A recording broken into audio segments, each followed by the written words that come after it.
The following video role play was staged with an actual physician and with real parents of a child with autism. In this role play, Tommy, the patient, is 30 months old. His parents are having a follow-up visit with their pediatrician. Tommy has been evaluated by a developmental specialist, and the parents are questioning the diagnosis. Welcome back. It's good to see the two of you again. I wanted to meet with the two of you alone so that we could review the findings from Tommy's evaluation with the developmental pediatrician. Yes, thanks. It's a lot easier to meet when he's not here. I agree. When Tommy has tantrums, it's hard to talk around that. I'd like for us to review the letter from the developmental pediatrician about the evaluation. I got a copy of that also, and I had a chance to review it before we're meeting today. So how did the evaluation go? Not very well. Tommy, he really didn't sleep that well the night before. He was kind of cranky. I really don't feel like the specialist really got a good feel for him. You know, Tommy wouldn't even look the guy in the eye. And they didn't see all what he could do. And personally, I don't think you can be diagnosed after one meeting. I mean, I don't know. We're just really upset about the whole thing. I hear how disappointed you both are in how that evaluation went. And it's really frustrating when kids just don't show all of their skills in front of the specialist. It is hard to imagine that they can get a good picture of him. But the specialists, you know, they are used to this, and they do understand that kids are not going to show all of their skills, especially it was the first time Tommy had ever been in that office. But they know what they're looking for, and they can still look at the very specific skills, even if he's not showing all of his abilities. I just don't understand why he wasn't cooperative. I mean, Tommy looks at us, he wouldn't look at the doctor, and I don't understand why the doctor couldn't get him to look at him the way he looks at us. I can't believe he got a diagnosis in the first place. He wasn't at his best. We really didn't want to do this in the first place. Now he has a label. I'm not telling anybody about this. Yeah, you sound pretty angry about this at the moment. You know, you don't need to tell anyone else about this at this point, and that's your decision. We don't want people to think that Tommy can't do anything and putting him in a classroom with kids that has more issues than he does. I completely agree with you. So I think that the work that lay ahead is really finding the appropriate intervention for him and putting that in place so that he can develop some new skills and really flourish. You know, I need to talk to my sister about this. She's a teacher. Oh, you told me your sister had expressed some concerns. Right, and I think she can be helpful to us. I think that's great. It's wonderful that you have someone you can talk to and who can provide this kind of support. The specialist says that Tommy is pervasive development disorder, not otherwise specified. What do they mean by this? You know, this terminology is very confusing.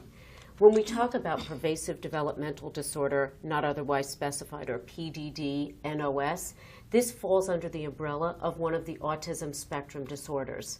And this involves really 3 areas of functioning. So repetitive behaviors and restricted interests, sort of like when you've told me about Tommy's insistence on things always being the same and being a bit rigid about things. And the second area is in communication.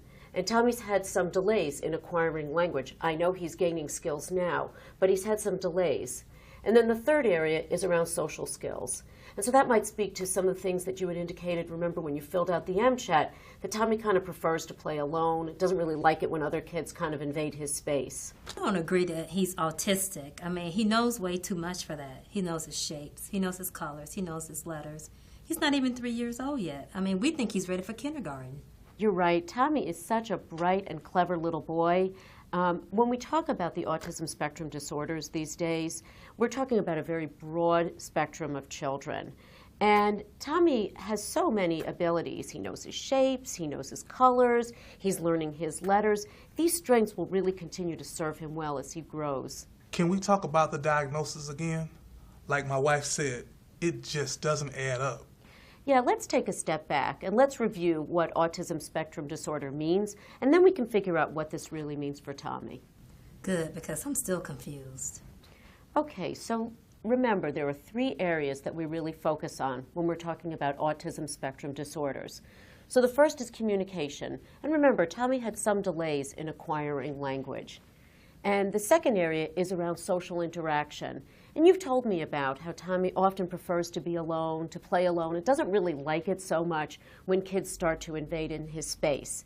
And then the third area has to do with repetitive behaviors and restricted interests. So some of that is about what you've talked about, Tommy not really liking to have his routine interrupted. And sometimes he kind of, spends a lot of time sorting things and organizing things. So when we talk about an autism spectrum disorder, children are affected in all three of these areas. And I think I've given you some examples to help you understand what those might be for Tommy in each of those areas. If you're talking about shapes, he's used them to learn things. Oh, you're absolutely right. Tommy really has learned a lot by using his shapes. But at the same time, those shapes tend to preoccupy him also, which means that he uses those sometimes to the exclusion of other things. And then he gets kind of stuck on that. And you both told me about how he tantrums sometimes when you try to get him to move on to using other things. And Tommy doesn't always seem to be very open to other people's interests either. So what caused this? He wasn't exposed to any vaccines. My daughter is fine.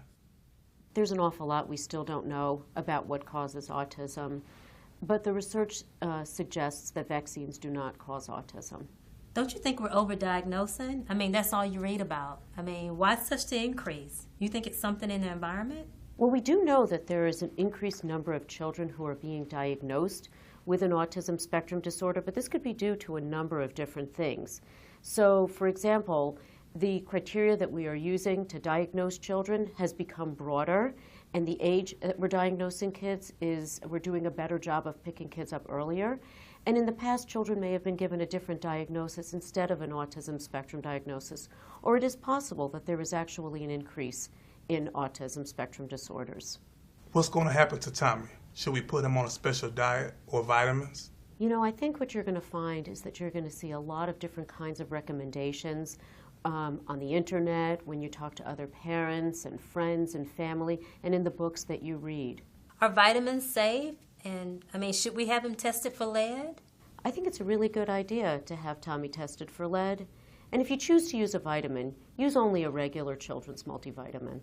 Should we have him tested for mercury? There's really no standard way to measure mercury in kids. I really don't recommend this. I think it's really important to make sure that the things that we're doing for Tommy are safe, and some of the treatments that are out there for kids are actually harmful.